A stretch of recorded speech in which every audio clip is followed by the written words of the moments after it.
Vehicles that you know were either a Volvo or a BMW or a transit van are now no longer recognisable. The sounds can be horrific. People screaming in pain, people screaming that they need help. The worst I've ever attended was on the M6 a couple of years ago when the family from North Wales were wiped out.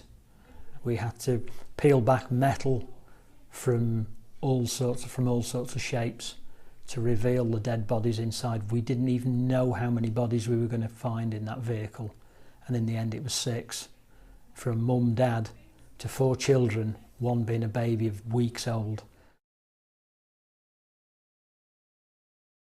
If you look at a car accident and where a vehicle is impacted even at 30-40 miles an hour, never mind the very high speeds such as motorways, and you look at what it does to the metal of a car, and you can just imagine soft tissue, bones, heart, muscle, they cannot withstand those kind of forces. And even when we're cocooned in a car, it causes massive injuries. Bones shatter, organs, liver, spleen, they can literally burst inside your body, and you can bleed to death into your own body. When we get a trauma case in, it uses a huge amount of resource. If we weren't doing that, we could obviously be treating other conditions, people with cancer, heart disease, all sorts of medical conditions that people that just develop. They haven't gone out and caused them, just some poor soul has developed the condition and we could be helping them. Passing the message that someone's died is the worst job in the world. It's a job none of us ever want to do. You've got to get those words out that your son, your daughter, your husband, they're dead, they've died. You always want there to be no car in the drive. You know that you're going to shatter their lives forever. Normality, family life's never ever going to return as they've known it. You're turning everything they know around. And you can walk up to the house, down the drive, and you can see the family. You can see them in the house, you can see them through the window, and you know that everything's about to change. The emotions that go through me, I am a mum, I've got 2 children, and I'm a wife, is that I feel for them in every single way. I think my job's worse, but it's nothing compared to what those people are about to experience. My son Paul was 21 years of age. He'd gone to a concert in Milton Keynes, and he and his friends after the concert were walking back to their car.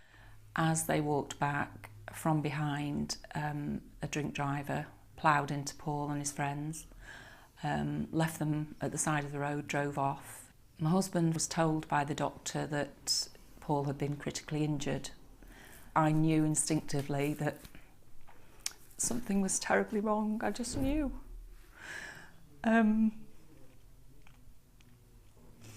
I travelled with my husband in virtual silence from Cheshire down to Milton Keynes. It took over 3.5 hours. And unfortunately, because nobody had said that he was dying, I still had hope for 3.5 hours. And then when I got there, they took me to a quiet room. They told me that Paul hadn't made it through, and then I just screamed.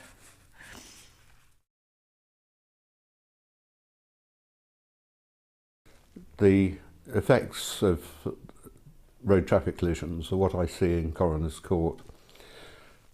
It always has a very profound effect on the family. I think that the bringing of affairs to a conclusion which has a meaning for the families is a very important part of them being able to put closure on an extremely distressing set of circumstances. I was handed a small brown envelope with a few things in it. Things that Paul had on him the night that he was killed. Just his mobile phone, bank card, house keys. It doesn't seem very much at all to get back, in exchange for your son.